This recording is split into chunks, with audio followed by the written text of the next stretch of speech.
Hanji class, welcome back for another lecture on epidemiology of malocclusion. What is occlusion? What is normal occlusion? Can anybody tell me what Ma'am, is normal occlusion? the manner Ji, in which maxillary and mandibular arches come in contact. good. Can you please tell me class 1 molar relationship? Ma'am I इसके I told अंदर you in Engel's classification system. yes ma'am, I think the buccal groove of the first molar coincides with the lingual groove of the mandibular molar. It's basically beta mesiobuccal cusp of upper molar occluded in the buccal groove of lower molar. Okay? Yes. And the teeth were arranged in a smoothly curving line of occlusion. That is the normal occlusion. Okay? Without any malalignment or mal occlusion of anterior teeth. So the normal occlusion is when the upper and lower molars are in a relationship whereby the mesiobuccal cusp of the upper molar occluded in the buccal groove of lower molar and the teeth were arranged in a smoothly curving line of occlusion. As you can see in the picture, Amna, please go on next slide. Yes, you can see in the picture, mesiobuccal cusp of the upper molar occluded in the buccal groove of lower molar and the teeth are well aligned. There is no presence of mal-aligned teeth or a rotated teeth. Okay, so this is the normal ideal occlusion of teeth. Now, what is malocclusion? Obviously, improper relations of opposing teeth when the jaws are in contact, or any faulty contact between the upper and lower teeth when the jaw is closed. As you can see in the picture, there is a worst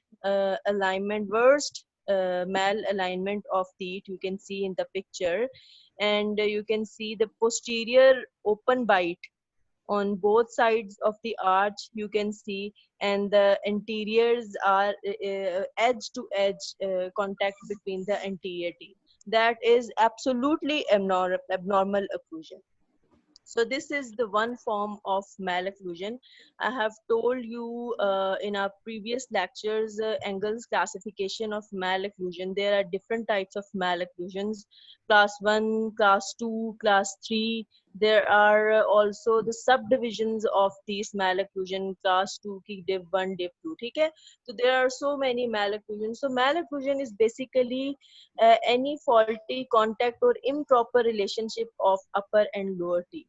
Okay, when jaws are in contact. This is the malocclusion. Now comes to the epidemiology of malocclusion.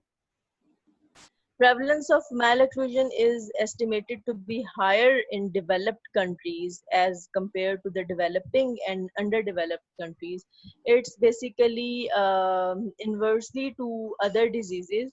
When we talk about dental caries and periodontal disease and oral cancer, that disease's burden, that disease's prevalence is very high in developing countries and underdeveloped countries as compared to developed countries. But when we talk about malocclusions, malocclusions are absolutely present with a higher prevalence in developed countries as compared to developing and underdeveloped countries. Can anybody tell me the reason behind that?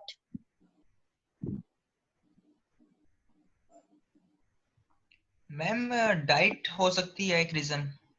Very good. Can you please explain it a bit?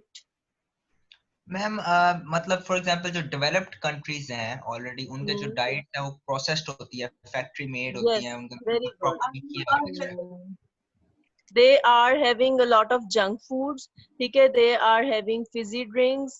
They are having a lot of unhealthy eating habits because they have abundant of money to spend on like unhealthy diet.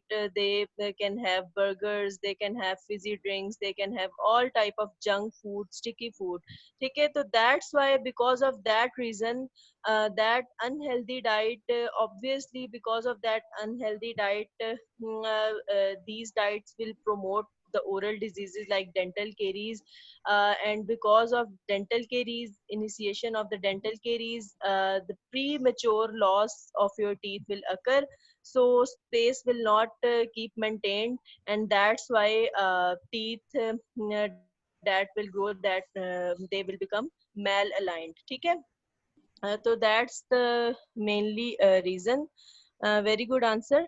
Malocclusion percentage is relatively low in deciduous dentition. It is most frequently present in permanent dentition. If we see worldwide, incidence of malocclusion is in deciduous dentition is 51%. Sorry, incidence of normal occlusion in deciduous dentition is 51%, mixed dentition may 41%, and in permanent dentition it's 30%.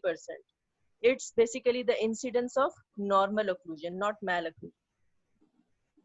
Now comes to the etiology of malocclusion. What are the factors, what are the predisposing factors that are involved, that are directly or indirectly related to malocclusion? So as always, start with the genetic factors.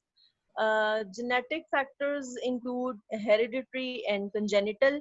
Hereditary, there is the transmission of character from one generation to the other. So there are very chances of transmission of this malocclusion pattern from one generation to other generation. इसके अलावा there are so many congenital defects. Because of that defect, teeth can be malaligned and rotated or deposition teeth. Okay, these conditions may be cleft lip and cleft palate. Now comes to the environmental factors. It includes both prenatal and postnatal. Hope you all know what is prenatal and what it is postnatal. Prenatal is before birth, postnatal is after birth. So there are so many conditions that are, so many factors that are included. When we talk about prenatal, it includes if there is any trauma to the fetus in intrauterine life, that can hinder, that can restrict the growth of the baby, that can restrict the skeletal growth, craniofacial growth of the baby, that can restrict the jaws growth of the baby. Because of that, after words, teeth can be malaligned because of that restricted growth of the jaw. इसके अलावा maternal diet, if maternal diet during pregnancy will not be balanced, there can be any vitamin deficiency, there can be any mineral deficiency, protein deficiency, that can also lead to the uh, uh, retarded bone growth and ultimately lead to the malocclusions later. Another German measles, that's also condition, rubella during pregnancy facing mothers. In this condition, there can also be different anomalies that can occur to the fetus. इसके अलावा if any maternal metabolic disease during pregnancy can lead to the retarded growth of the baby, retarded craniofacial growth of the baby. Because of that, malocclusions can occur afterwards. When we talk about postnatal, postnatal में any traumatic birth injury, like if we use any vacuum force for the delivery of the baby on the head, for using forceps for deliver the baby out, they can retard, or they can make the growth, skeletal craniofacial growth of the baby abnormal. The craniofacial growth of the baby, because of using that forceps or vacuum, can be retarded over there, can be misleaded. That's why the jaws of the baby baby's jaws growth of the baby can be retarded. So because of that, there can be future malocclusions of the teeth in that baby's can see. Like this cerebral palsy is a condition that is an early childhood condition. It basically represents at the frequent movements of the body involving muscle stiffness or feeding hearing problems in the babies. So और इसके अलावा bone growth problems. So these all like temporomandibular joint injury, any temporomandibular joint injury at the birth, at the time of birth, can restrict the jaws growth. And if the jaws growth will be restricted, there will not be the sufficient space for the teeth to come out in the oral cavity. So automatically the teeth will be mal-aligned or maloccluded. Now comes to the predisposing metabolic diseases. It includes any endocrine imbalances, the metabolic disturbances, or any infectious diseases. These all can be associated with the growth and ultimately leading to the malocclusions. Dietary problems include nutritional deficiency, as I have told you, any protein malnutrition in children, or vitamin C deficiency, as I told you in the morning lecture. It leads to the severe bleeding gums, gingivitis, and the disease known as scurvy.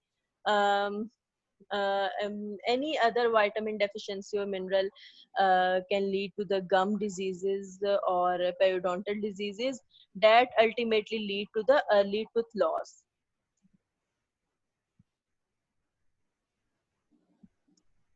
A very important point that is basically uh, uh, very important, having malocclusions in especially children.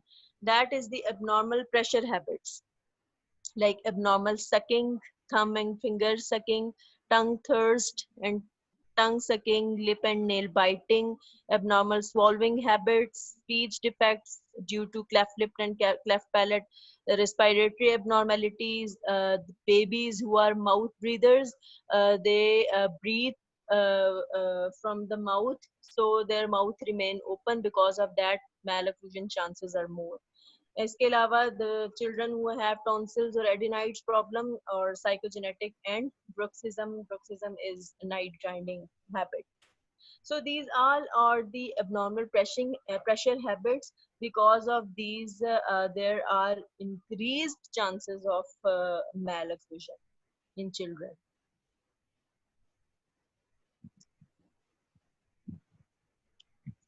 Now come to the another important point, posture, the relationship of posture, abnormal posture, with the malocclusion. Studies still carry on this point. It is still controversial, but mostly studies says that our upper body system plays an important role in postural control. So changes in body postures may affect craniofacial development.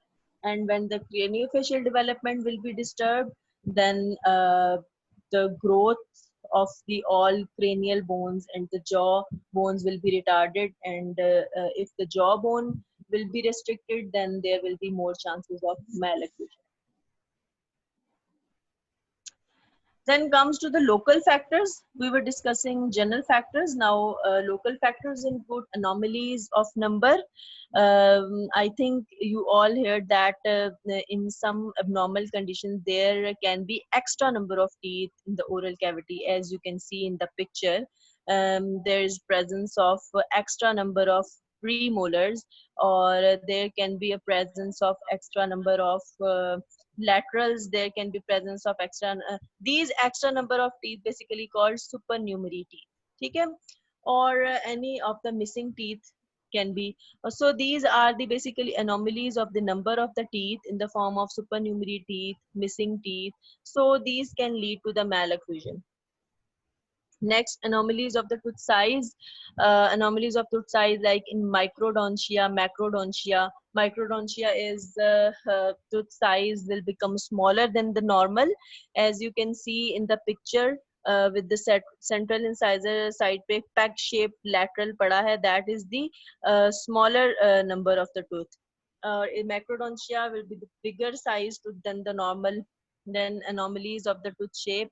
Tooth shape में भी anomalies हो सकते हैं, like peg lateral present है, ठीक है. इसके अलावा कोई डेंस इंडेंट या कोई भी different forms of the tooth that you will read in oral pathology in your third year. So these all are the anomalies of the tooth size, shape, and number can lead to the malocclusions.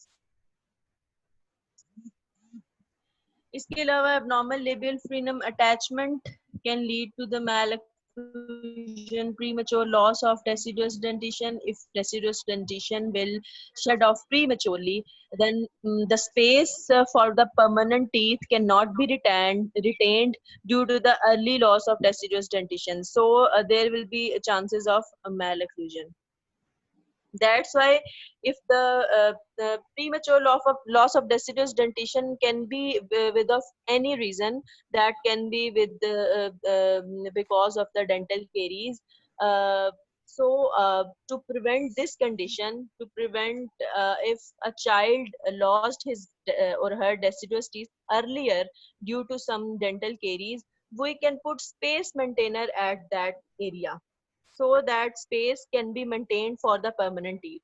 If we will not maintain that space will be maintained by the deciduous teeth that are present on the sides of that space. तो उस space को maintain करने के लिए हम वहाँ पर space maintainer रख देते हैं, और फिर जब परमानेंट टूथ की इरप्शन का टाइम आता है तो उस स्पेस मेंटेनर को हम हटा देते हैं और परमानेंट टूथ इरप्ट कर जाता है. अगर हम वो स्पेस मेंटेनर वहाँ नहीं रखेंगे जहाँ से प्रीमेच्योर लॉस हुए डेसिडुअस डेंटिशन का, तो आसपास वाले दांत उस जगह को कवर कर लेंगे और फिर परमानेंट टूथ कहीं आगे पीछे इधर उधर एब्रप्ट पोजीशन पे जो है ना, एबनॉर्मल पोजीशन पे आ जाएगा.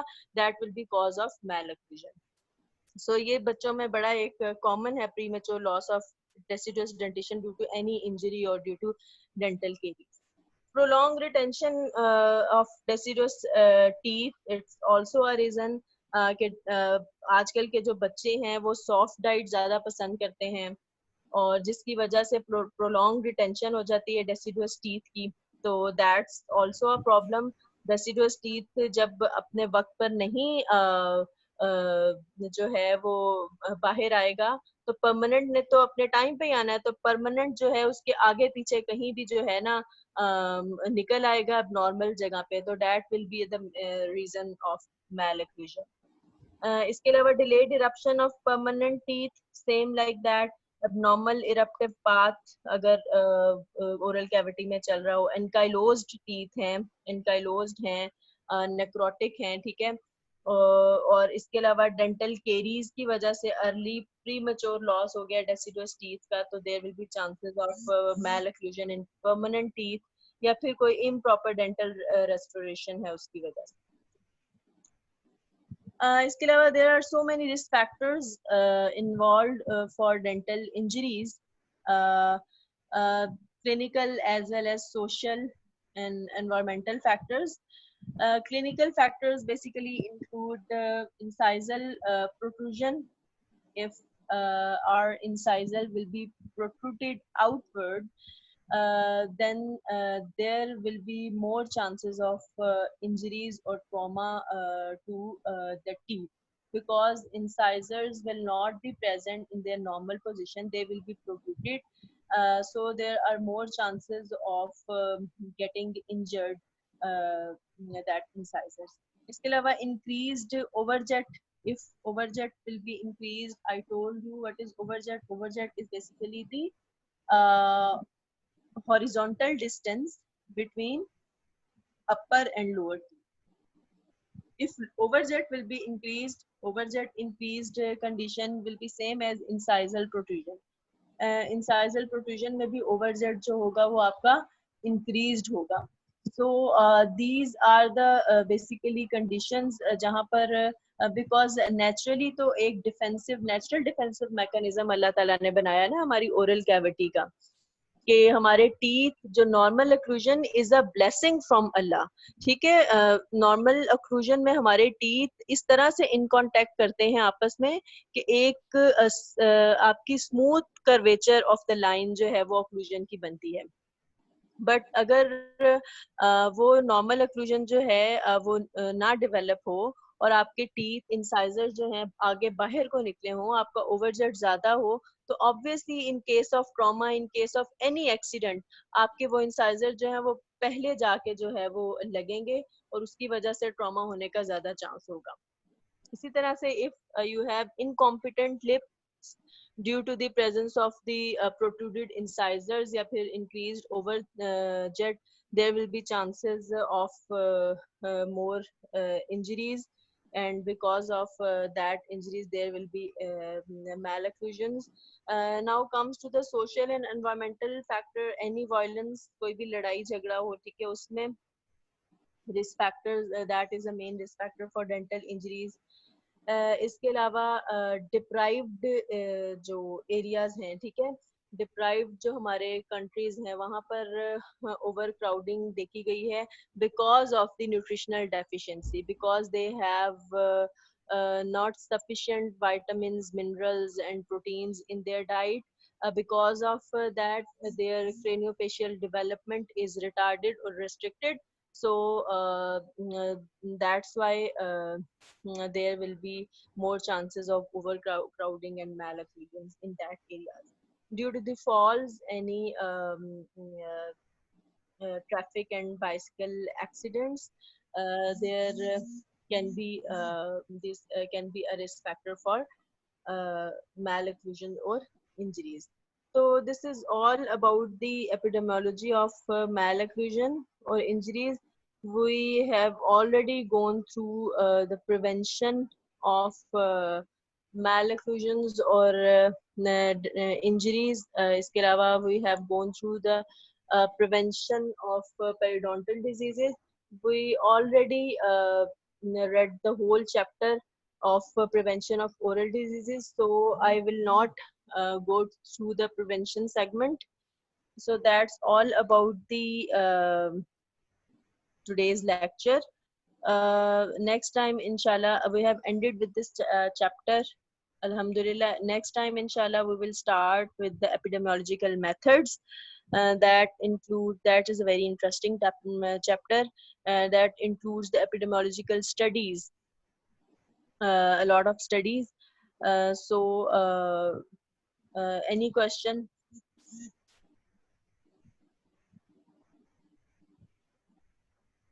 अच्छा, वाइवा के लिए मैंने बताना था कि वाइवा के मैंने आप लोगों को टॉपिक सेंड किए थे। There will be a grand viva on Zoom और वीडियो कॉल के साथ होगा, ठीक है। तो बता दें आप लोग मुझे उसकी डेट वाइवा की खुद ही से।